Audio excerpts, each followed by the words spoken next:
જય ભીમ, જય સંવિધાન, નમો બુદ્ધાય મિત્રો. હું છું જિજ્ઞેશ રાઠોડ. મિત્રો, ઘણા દિવસથી આપણે વિડીયો નહોતો મૂક્યો અને ઘણા સમયથી આપણે જોતા આવી છીએ સોશિયલ મીડિયાની અંદર.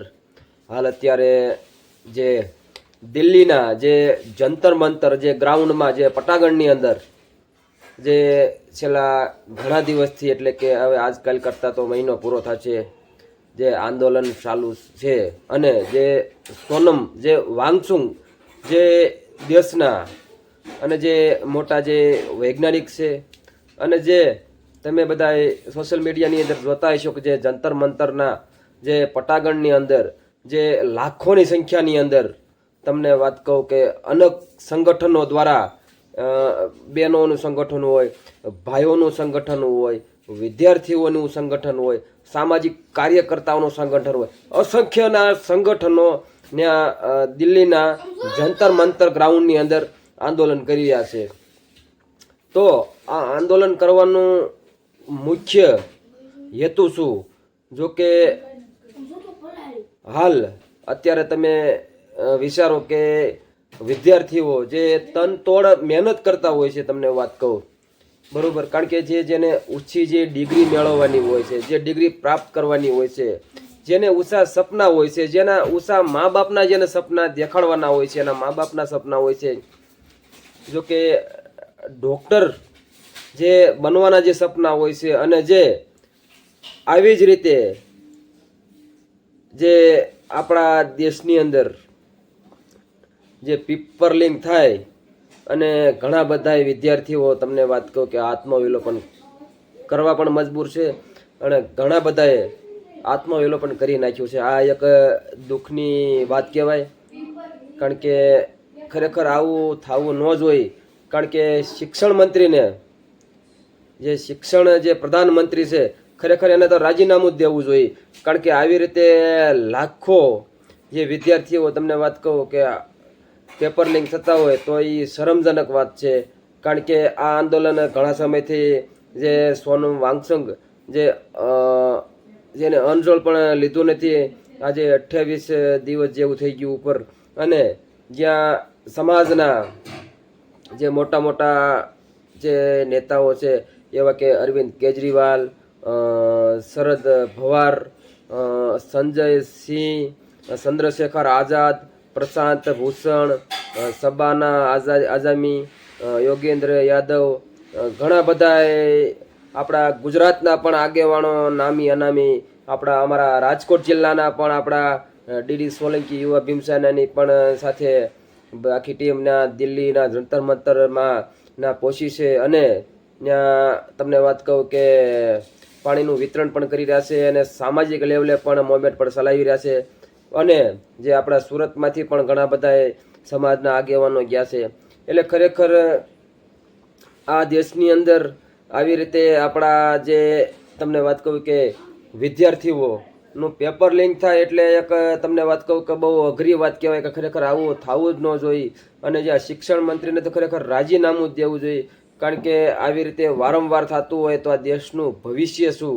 બરાબર, આ દેશનું ભવિષ્ય શું કહેવાય? કારણ કે વિદ્યાર્થીઓ, તમને વાત કહું કે રાત દિવસ તન તોડ મહેનત કરી અને અત્યારે જે આગળ આવવા માટે જે પરીક્ષામાં, તમને વાત કહું કે આવી રીતે વારંવાર પેપર લીક થઈ જાય છે, તો ખરેખર આવું ન થવું જોઈએ. સરકારને થોડુંક આમાં કડક કાર્યવાહી કરવી જોઈએ અને અમલવારી કરવી જોઈએ. કારણ કે આવું વારંવાર થતું હોય છે, એકવાર નથી થતું, અનેક વખત આવું થતું હોય છે. અને જે હાલ આપણે અત્યારે વાત કરી રહ્યા છીએ જે આંદોલનની, જે દિલ્હીની અંદર જે જંતર મંતર, જે ગ્રાઉન્ડની અંદર જે દેશભરના લોકો, ગુજરાતના લોકો બધા આંદોલન કરી રહ્યા છે, તો જે પોલીસ તંત્રને પણ તમને વાત કહું કે કોઈ એને માનવતા કહું છું નેવે મૂકી દીધી હોય એવું લાગે છે. કારણ કે કોઈ એક વિદ્યાર્થી હોય છે, કોઈ બેન હોય છે, તો થોડુંક તો યાર પોલીસ, તમે તો શરમ કરો. એક તો આવા વિદ્યાર્થીઓ જે ઊંચી ડિગ્રી મેળવવાનું હોય, જેને ડૉક્ટર બનવાનું સપનું હોય છે, અને એવી જ રીતે રાત દિવસ તનતોડ મહેનત કરી અને આવી રીતે પેપર લીક થતા હોય છે અને આવી રીતે આત્મવિલોપન ઠેઠ એને કરવા પડતા હોય છે. તમને વાત કહું બરોબર, આત્મવિલોપન કરી નાખે છે, બરોબર, એનું દેહનું બલિદાન આપી દે છે, કારણ કે એક માત્ર આ પેપર લિંકના હિસાબે. તો આવી રીતે પેપર લિંક થતા હોય છે, અને આવી રીતે જે વિદ્યાર્થીઓ જે રોડ ઉપર આવતા હોય છે, જે ખેડૂતોનું જે સંગઠન આવતું હોય છે, જે વિદ્યાર્થીઓનું સંગઠન આવતું હોય છે, જે મહિલાઓનું જે સંગઠન આવતું હોય છે, જે સામાજિક મોમેન્ટ ચલાવતા હોય એના જે સંગઠનો સામે આવતા હોય છે, જે આ મુદ્દાને લઈને જે આંદોલન કરી રહ્યા હોય એને તમે બેફામ એની સામે વર્તન કરો છો. તમે લાકડીઓમાં પણ ખીલ્યું રાખો છો અને એમાં માર મારવામાં આવે છે. એટલે થોડીક તો પોલીસ તંત્રને હું કહેવા માંગુ છું, તમે થોડીક શરમ રાખો, કારણ કે આવી જ રીતે તમે દિલ્હીની અંદર જે આંદોલન કરી રહ્યા છે, બરોબર, એની સામે તમે આવી રીતે બેફામ વર્તન કરો છો. બેફામ જે બેન દીકરીઓને જે કપડાં ફાડી નાખવામાં આવે છે, બેફામ ઢોર મારવામાં આવે છે, લાઠીચાર્જ કરવામાં આવે છે. ક્યાંક ને ક્યાંક આ પોલીસવાળાના છોકરાઓ તમારા જ આગળ આવી રીતે ભણતા હોય, પેપર લિંક થતું હોય, તો આંદોલનમાં આવ્યો હોય તમે આવી રીતે કરશો? એટલે સરકારને વિનંતી છે કે આવું વારંવાર થાય છે, એટલે આની ઉપર તમે એક બેઠક કરી અને આમાં શું કરવું શું નહીં પાકો નિર્ણય કરો, કારણ કે આવી રીતે તમે જનતાને ગેરમાર્ગે દોરાવો છો. અત્યારે આ જનતા પબ્લિક અત્યારે રોડ ઉપર આવી ગઈ છે. તમને વાત કહું, આજે 1 મહિનો થવા આવ્યો છે જંતર મંતર ગ્રાઉન્ડની અંદર. તમને વાત કહું, વરસાદમાં, તડકામાં, બરોબર, ખાધા પીધા વગરના આંદોલન અત્યારે બધા સંગઠનો કરી રહ્યા છે. ખેડૂતના દીકરાઓ હોય કે પછી વિદ્યાર્થીઓ હોય કે પછી મહિલાઓ હોય કે પછી સમાજના આગેવાનો હોય, બધા આવી રીતે જે જંતર મંતર પટાંગણની અંદર જે આવી રીતે આંદોલન કરી રહ્યા છો. એટલે હવે તમારે સમજવાની જરૂર છે, નકર પછી આ સરકાર તો હવે જવાની છે. કારણ કે હવે આ પબ્લિક જનતા છે એ હવે કંટાળી ગઈ છે. એટલે ઘણા બધા માણસો આમાં આત્મવિલોપન કરે છે, વિદ્યાર્થીઓ પણ, અને ઘણા બધા લોકો, તમને વાત કહું કે ના ઢોર મારવામાં આવે છે, કે એવા વિડીયો આવે છે કે જે આંગળીને જે આ આંગળી રહી ને એ આંગળીથી જેને મેં વોટ આપ્યો છે ને એ જ આંગળીને મારે તોડી નાખી છે. એટલે એનો કહેવાનો મતલબ એમ થયો, જે આંગળીને મેં મત આપ્યો છે એવા લોકોએ જ મારી આંગળી તોડી નાખવામાં આવી છે. એવા અસંખ્ય વિડીયો સોશિયલ મીડિયાની અંદર તમે જોતા છો. દિલ્હીનું જંતર મંતર જંતર મંતર જ થાય છે.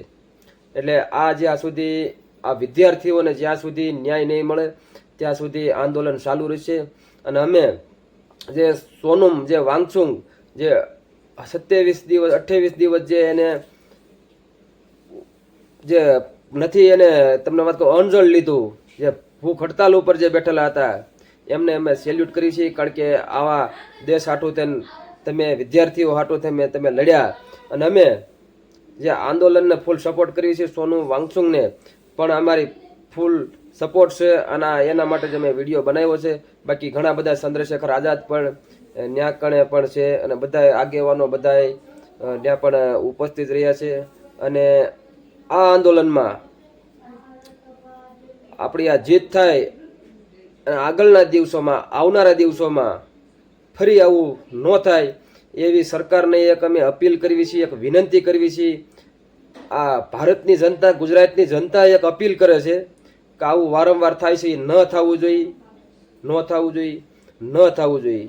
બરોબર, વિડીયોમાં એટલું જ મિત્રો. જય ભીમ, જય સંવિધાન.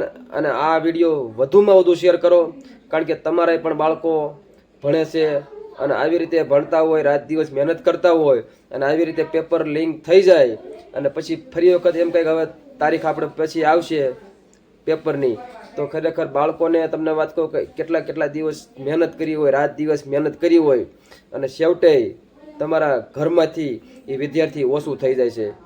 બરાબર, તો જય ભીમ, જય સંવિધાન. આ વિડીયો વધુમાં વધુ શેર કરો.